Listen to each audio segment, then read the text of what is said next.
Alors, quelle est la différence entre ces deux fruits? Nous allons voir qu'il y a un fruit qui est plutôt sain, plutôt appétissant, et un autre qui, par contre, a attiré l'appétit d'insectes et de champignons. Ce fruit a été produit dans un jardin qui n'utilise plus aucun produit de synthèse ou plus particulièrement de pesticides. Mais le consommateur va-t-il accepter de consommer ce fruit? C'est ce que nous allons voir aujourd'hui avec nos invités. Anna Surmely, bonjour.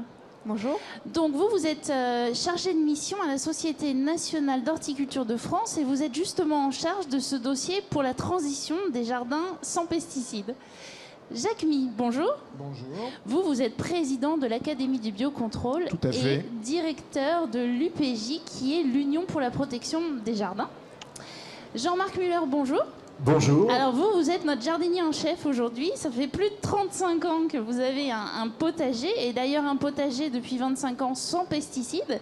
Et vous êtes aussi le grand gagnant du concours du potager.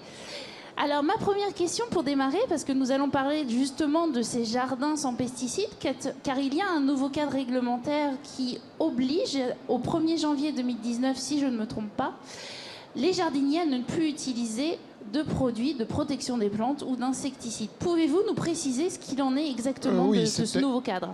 Voilà, le cadre réglementaire, il est clair, c'est-à-dire qu'à partir du 1er janvier 2019, il ne devra plus y avoir de produits chimiques de synthèse dans les jardins. Les jardiniers auront cependant des outils de protection à leur disposition. Ce seront à la fois les produits utilisables en agriculture biologique et les produits de biocontrôle dont on parlera tout à l'heure. Et à partir du 1er janvier de cette année, pour habituer un petit peu les jardiniers à aller vers cette interdiction, eh bien, au printemps, quand ils vont se rendre dans les jardineries, dans les points de vente traditionnels, ils vont se rendre compte qu'en rayon, il n'y aura plus de produits chimiques de synthèse. C'est-à-dire que pour avoir accès à ces produits dans la période transitoire jusqu'à l'interdiction, il faudra demander à un vendeur le produit que l'on souhaite. Le rôle du vendeur sera d'expliquer au consommateur que, bien sûr, s'il veut vraiment ce produit, dans 2 ans, il ne pourra plus l'utiliser, lui donner des conseils et commencer à le diriger vers des méthodes alternatives. D'accord, donc il va y avoir une réelle diminution de vente de ces produits de synthèse et de pesticides. Alors, expliquez-moi comment vos adhérents prennent le sujet, vu que vous représentez des entreprises qui produisent ces produits. C'est-à-dire que l'on représente les fabricants aussi. Donc, je suis président de l'Académie du biocontrôle, mais je suis également directeur de l'Association des producteurs de produits pour le jardin. Bon, je dirais que c'est un virage à prendre. Difficile, mais c'est un virage intéressant. D'abord parce qu'il y aura d'autres produits de protection dont on va parler, les produits de biocontrôle. Et quand on veut aller vers un jardinage sans pesticides, en fait, on réintroduit de l'agronomie dans les jardins. Et finalement, eh bien, on va faire plus attention à la qualité de son sol, à la nutrition. Et donc, il y a peut-être d'autres voies de développement pour mes adhérents que le produit chimique. Il y aura les alternatives aux produits chimiques, mais il y aura également les produits de protection, les terreaux, les amendements, etc. D'accord. C'est une question d'adaptation. D'accord, donc vous avez des adhérents heureux. Je voudrais poser une question tout de suite à notre jardinier, parce que 25 ans de production potagère sans produits de synthèse, de protection des plantes. Expliquez-nous comment cela peut être possible et surtout quels sont les conseils que vous aimeriez donner aux autres jardiniers qui vous entourent. Oui, alors bien sûr, c'est tout à fait intéressant et on est assez ravis de cette loi et ça va nous donner l'occasion de faire reprendre contact entre le jardinier ou l'homme et la nature. Parce qu'en fait, c'était un petit peu oublié. Tu as parlé de redécouvrir l'agronomie, mais c'est surtout aussi redécouvrir un certain nombre d'éléments, c'est-à-dire le but, ça ne va pas être d'aller contre la nature, mais d'aller avec la nature, c'est-à-dire de faire avec elle. Et ça va demander un petit peu d'observation supplémentaire, ça va demander peut-être un petit peu plus de temps, mais en tous les cas, on va être beaucoup plus proche de ce qui se fait. Alors, effectivement, on peut jardiner sans aucun produit chimique de synthèse et on peut avoir des très belles productions. D'accord, donc sans produits de synthèse, mais donc Jacques a commencé à nous parler de ces fameux produits de biocontrôle. Donc biocontrôle, ça veut dire contrôler le vivant, si je comprends bien. Quels sont ces produits, quelles sont les astuces en tout cas, quels sont ces produits qui vont remplacer ces produits pesticides ? Voilà, alors je pense qu'il n'y aura pas du remplacement pur et simple, c'est-à-dire on ne va pas remplacer un antipuceron chimique de synthèse qui agit comme un lance-flamme et qui détruit tout par un antipuceron bio, encore que le mot bio n'est pas très satisfaisant, mais enfin c'est pas ça le problème. Le problème aujourd'hui, c'est de prendre son jardin d'une façon tout à fait différente, c'est-à-dire de le prendre dans une globalité et pas juste sur un objectif. Alors prendre son jardin... Mais on a quand même tous le même objectif, c'est de pouvoir manger des tomates savoureuses, belles. Et j'avoue que moi, avoir des légumes avec des trous, des champignons, ça me donne pas forcément envie. Non, alors justement, pas belle. Alors ça, peu importe. Ce qui compte, c'est pas la beauté du légume, mais c'est son goût et sa saveur. Et je pense que justement, on va retrouver des qualités organoleptiques, des qualités de goût qu'on avait un petit peu perdues parce que on utilisait des engrais trop rapides, on utilisait des produits dès qu'il y avait le moindre truc. Là, c'est pas le but. Et d'ailleurs, vous avez une enseigne que je citerai pas, mais qui s'est mise à vendre des produits moches. Alors, je trouve d'ailleurs cette appellation est idiote, mais enfin, ça peu importe. Mais ça veut dire qu'il faut aussi tolérer, et ça, c'est peut-être un des premiers principes, c'est avoir un seuil de tolérance. C'est-à-dire, à partir de quand je vais traiter ou je ne vais pas traiter. Si je ne risque pas de détruire 100% de ma production, c'est pas la peine que je traite. Voilà. D'accord, donc en fait, on parle d'agriculture raisonnée pour les productions agricoles, et là, on va parler de jardin raisonné. Alors justement, Anna Surmely, pouvez-vous nous expliquer ce que pourront demain, utiliser les jardiniers, et est-ce que ce sont les mêmes produits que nos agriculteurs dans les grandes productions sont en train de mettre en place justement dans cet objectif de réduire l'utilisation de produits de synthèse dans leurs champs? Alors il y a de très nombreuses solutions qui vont rester disponibles pour les jardiniers amateurs. On les classe dans différentes catégories pour ce qui est du biocontrôle. Donc vous avez des produits qui sont des produits vivants, que ce soit ce qu'on appelle des macro-organismes, c'est-à-dire qu'on peut voir à l'œil nu comme des insectes, et également des micro-organismes qui sont du coup microscopiques qu'on ne peut pas voir, comme certaines bactéries qui sont utilisables. On peut citer la bactérie Bacillus qui peut être utilisée contre différents ravageurs au jardin, notamment des chenilles. Vous avez également des substances qui sont d'origine naturelle, voilà, donc que ce soit des substances minérales, des substances qui sont d'origine végétale. Et vous avez aussi ce qu'on appelle les médiateurs chimiques, donc par exemple les phéromones qu'on peut utiliser pour piéger ou pour détecter certains ravageurs, et qui permettent de suivre en fait au jardin et d'anticiper, puisque comme le disait Jean-Marc, on passe sur une autre conception du jardin, c'est-à-dire qu'on n'attend pas que le problème soit installé pour agir. On agit en amont, on observe son jardin tout au long de la saison, et on va appliquer comme ça différentes de ces solutions qui sont disponibles pour essayer de créer un équilibre dans le jardin. D'accord. Et donc on est en train de créer des documents pour présenter aux jardiniers toutes ces solutions. Alors justement, avant de parler des informations aux jardiniers, j'ai bien compris que le jardinier va devoir être un peu agronome, va devoir être un peu faire un peu d'entomologie, savoir les insectes. Donc on va spécialiser. Il va y avoir, j'imagine, des formations. Et je crois qu'en France, on a 17 millions de jardins potagers. Donc ça vous fait de jardiniers. Il y a une douzaine de millions de jardins. Une douzaine de millions de jardins. Un million d'hectares à peu près. Donc ça fait beaucoup de monde à former. Alors je crois qu'à la SNHF, vous avez fait un site et un document Jardiner autrement. Expliquez-nous quels sont ces documents, et est-ce que ce sera déjà en place pour que les jardiniers puissent les recevoir? Oui, donc le site Jardiner Autrement, donc c'est jardiner-autrement.fr, il est disponible depuis 2011 et il vient d'être complètement réactualisé. Et il donne de nombreux conseils donc de jardinage sur la manière de créer un jardin sain, c'est-à-dire le choix des plantes selon son type de sol, son climat, etc. Et il donne aussi beaucoup d'informations pour jardiner sans utiliser de produits de synthèse, avec également une rubrique sur des fiches techniques qui présentent des maladies, des ravageurs, et comment anticiper leur arrivée au jardin, comment les empêcher de s'installer, ou comment les contrôler avec des méthodes disons, naturels, qui sont compatibles avec les évolutions réglementaires. On a également un service de réponse aux questions donc, qui s'appelle Hortiquid. Là encore, c'est un service qui existe depuis 2011 et qui a été complètement refait là en début 2017. Donc les jardiniers peuvent poser toutes les questions qu'ils ont sur le jardin, sur la santé des plantes. C'est ouvert à tous et c'est gratuit. D'accord. Et on a un réseau d'experts qui répondent. Donc pour n'importe quelle question, Jean-Marc Muller, vous travaillez beaucoup aussi avec le monde scientifique, justement, parce qu'on parle d'agronomie, on parle d'insectes, ça devient très technique. Est-ce que vous travaillez avec ces scientifiques pour les aider à simplifier leur message? Comment se traduit concrètement pour le jardinier pour être aiguillé le plus facilement possible? Oui, alors justement, je voulais rebondir sur votre terme d'agronome, etc. Non, justement, ce qu'on voudrait, c'est que nos jardiniers reviennent des gens, c'est ce que j'ai dit tout à l'heure, des gens qui ont conscience de ce qui se passe dans la nature. Donc il ne faut pas être scientifique, je ne le suis absolument pas.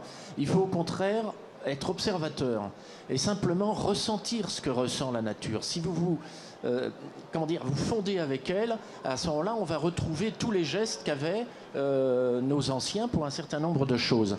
Alors oui, effectivement, on est quand même en contact avec les scientifiques, notamment dans le cadre de l'équipe Jardiner Autrement, où on a besoin souvent de traduire le message des scientifiques, et des fois un peu compliqué, en message plus terre à terre. Et c'est un petit peu aussi pour ça que je suis là, et pour que je vous ai repris sur ce terme d'agronomie, parce qu'il ne faut pas diaboliser cette approche.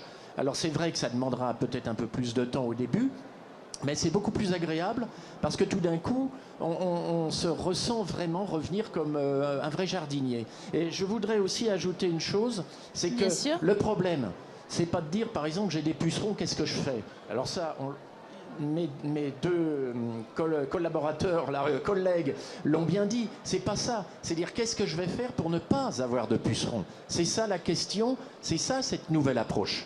D'accord, alors justement, Jacques, expliquez-nous, déjà, il existe une académie du biocontrôle. Quel est le rôle de cette académie?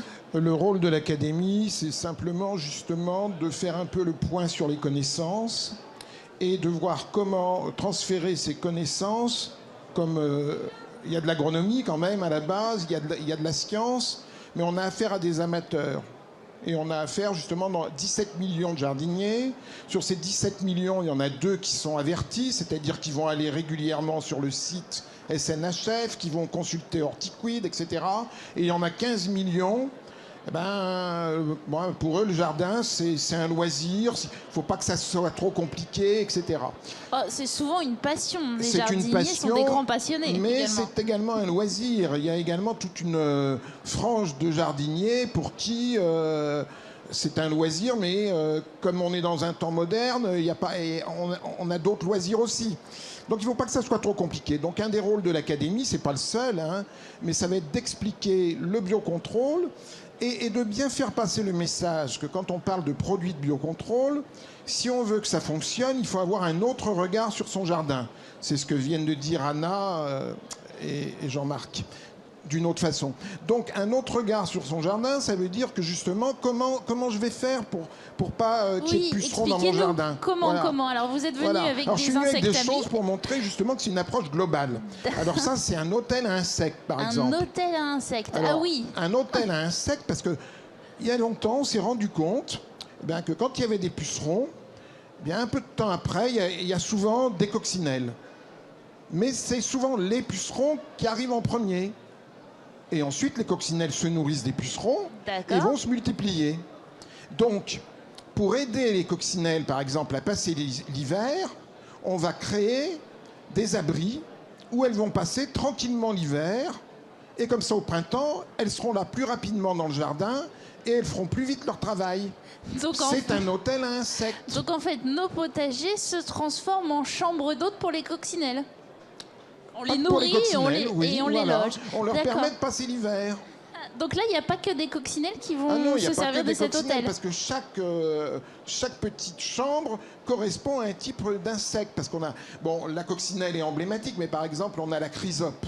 La chrysope, c'est autre chose. La chrysope ne va pas passer l'hiver dans la même maison, dans le même type de chambre que la coccinelle. Donc c'est pour ça qu'il y a différents types. Et au printemps, eh bien, tout ce petit monde sort et va dans le jardin et va commencer son travail. D'accord, il faut mettre combien d'hôtels particuliers, en fait, par mètre carré d'un potager, à peu près? Je ne dirais pas que c'est par mètre carré, mais je dirais qu'un hôtel à insectes... Moi, je vais être très franc, concret. Très concret. Allez, soyons concrets. Moi, je trouve que les hôtels à insectes, celui-là, il a été mis au point par une société. Moi, je trouve qu'un hôtel à insectes, on peut le fabriquer soi-même.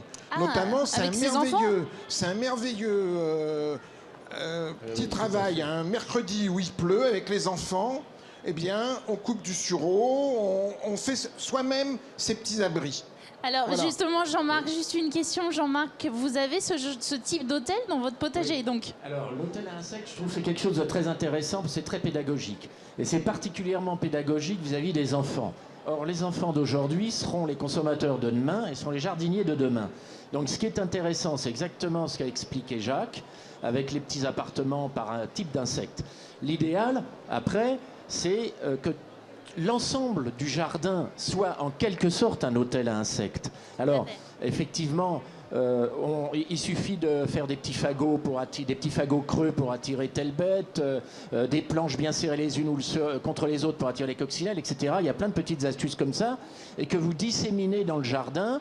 Et puis, l'hôtel à insectes, il va, faire beau, et deux, être, je le disais, très intéressant pour apprendre aux enfants, même aux adultes. Mais par exemple, on parle des coccinelles, alors soit vous avez cette solution, vous en avez une autre que moi j'ai adoptée, puisque vous me dites comment ça marche dans mon jardin.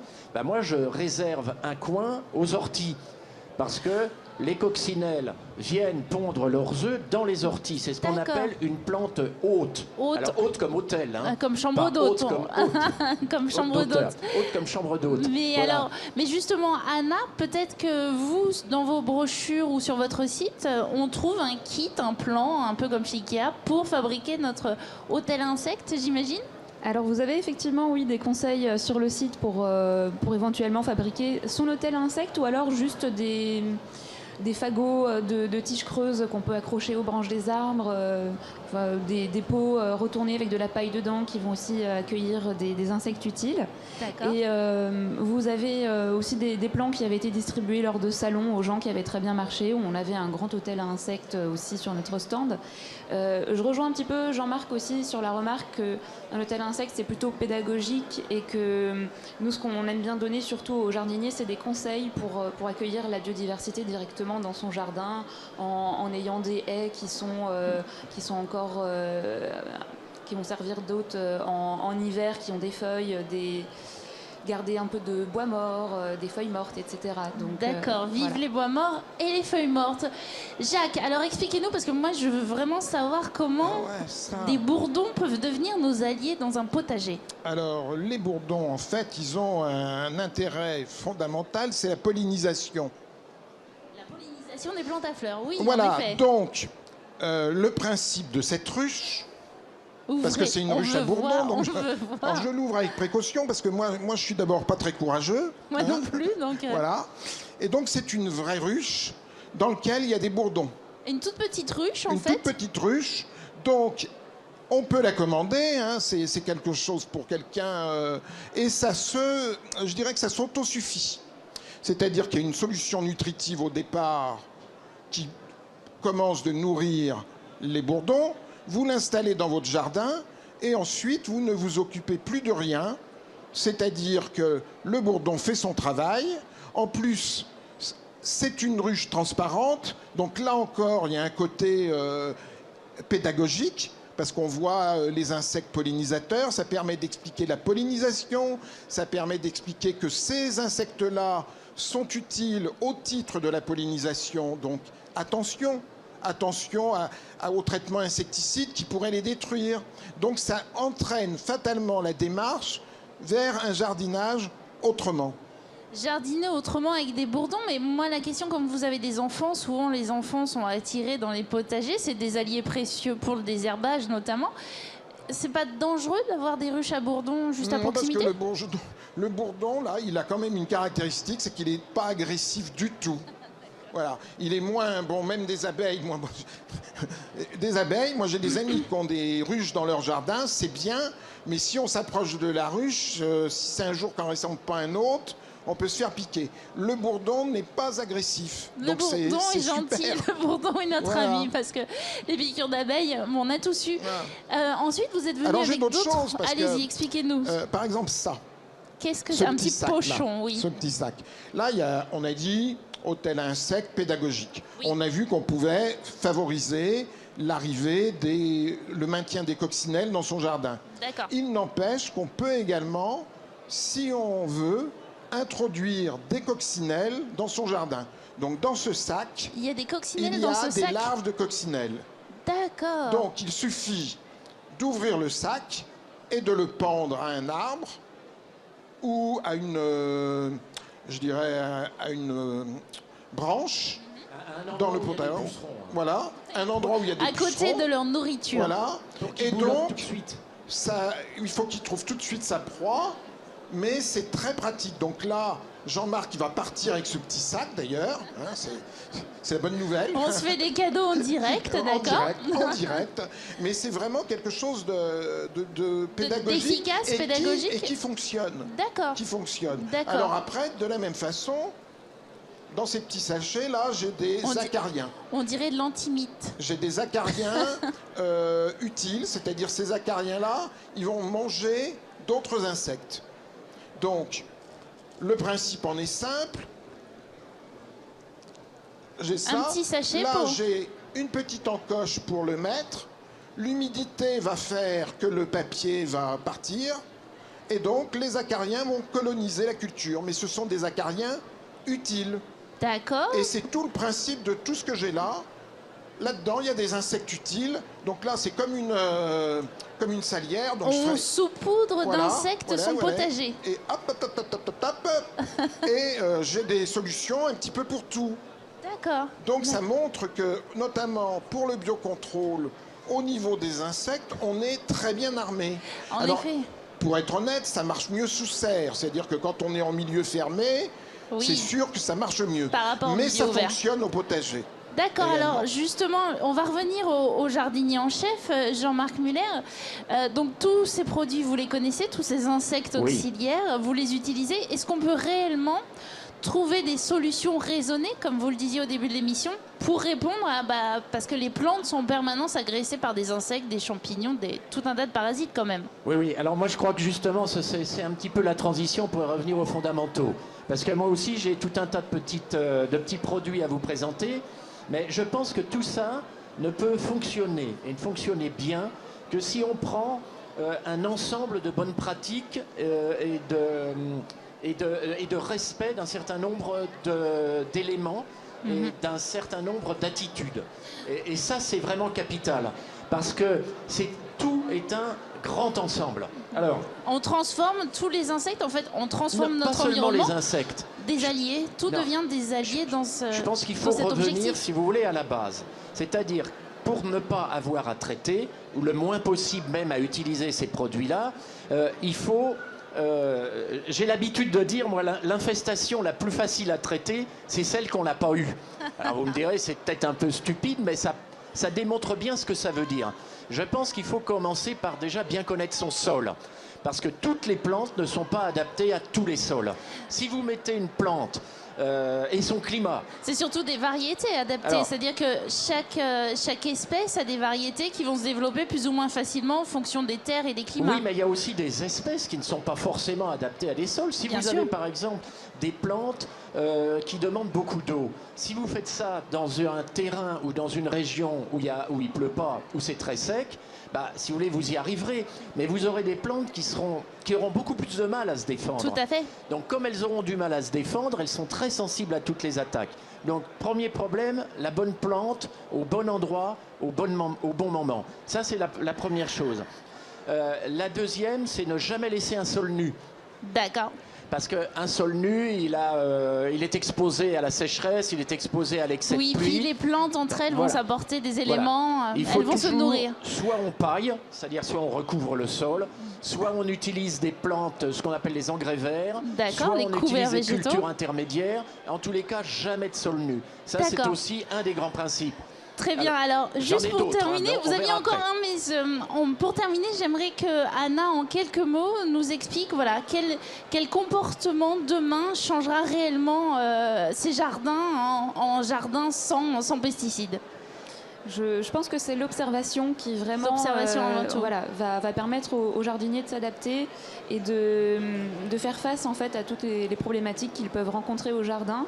Nous, à la SNHF, on travaille sur un projet qui s'appelle l'épidémiosurveillance dans les jardins, où en fait on recrute, ce sont des réseaux qui se constituent en région avec une animation régionale, et il y a des jardiniers qui sont recrutés pour observer leur jardin, et ils vont dire à chaque 10 jours, 15 jours à leur animateur régional, et ben moi j'ai du mildiou sur ma tomate ou je n'en ai pas. D'accord. Et c'est ça qui permettra d'anticiper. Très bien, merci beaucoup Jacquemies. En un mot, la clinique des plantes, est-ce que ces cliniques que vous pouvez vous répondre à toutes les mairies qui veulent mettre en place cette clinique pour répondre à toutes les questions des jardiniers? La clinique des plantes, donc c'est un site internet et ça va être une application Android à partir du 16 mars.